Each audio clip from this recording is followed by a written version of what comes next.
వీళ్ళు న్యాయం కోసం కొట్లాడే వ్యక్తులు వీళ్ళు, న్యాయం కోసం నిలబడే మనుషులు వీళ్ళు. పాలమూరు పేద ప్రజలకు సమస్త మానవాళికి న్యాయం జరగాలని నిలబడ్డ న్యాయవాదులు వీళ్ళు. ఇట్లాంటి న్యాయవాదులకు న్యాయం జరగకపోగా తన కడుపు కోతను మిగిలించుకొని 12 సంవత్సరాలుగా నా బిడ్డను ఎందుకు చంపారు, ఎవరు చంపారు, ఏం జరిగింది కనీసం చెప్పండి అని మాట్లాడుతూ నేటికి 12 సంవత్సరాలు అయినా కూడా మాట్లాడుతూనే ఉన్నారు. న్యాయం ఎప్పటికీ మాట్లాడుతూనే ఉంటుంది. ఎప్పుడో ఒకసారి మనిషి లేకపోయినా, మనిషి ఉండకపోయినా తప్పకుండా న్యాయం గెలుస్తుంది.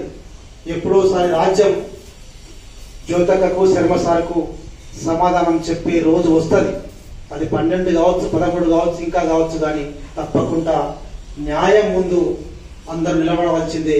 తప్పకుండా ఎంతో వందల మందిని న్యాయం ముందు నిలబెట్టిన చరిత్ర, నిలబెట్టిన ఘనత, మాట్లాడించిన చరిత్ర, మాట్లాడించిన ఘనత మా శర్మసార్కు ఉన్నది. కాబట్టి న్యాయం కోసం నిలబడతాడు, న్యాయం కోసం కొట్లాడతాడు, న్యాయం జరిగే వరకు పోరాడతాడు.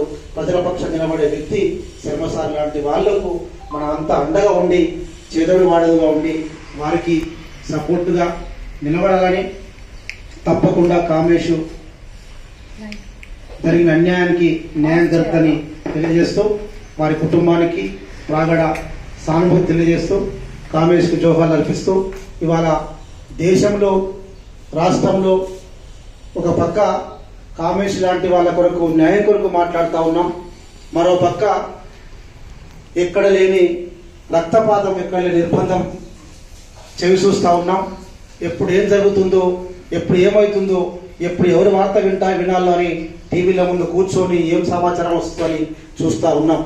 ఎక్కడో ఒక చోట ప్రజల కోసం, ప్రజల బతుకు కోసం, ప్రజల బావు కోసం, ప్రజా సమస్యల కోసం, ప్రజా పోరాటంలో నిలబడ్డ ఎంతో మంది వ్యక్తులు వాళ్ళ తమ ప్రాణాలను దారపోస్తూ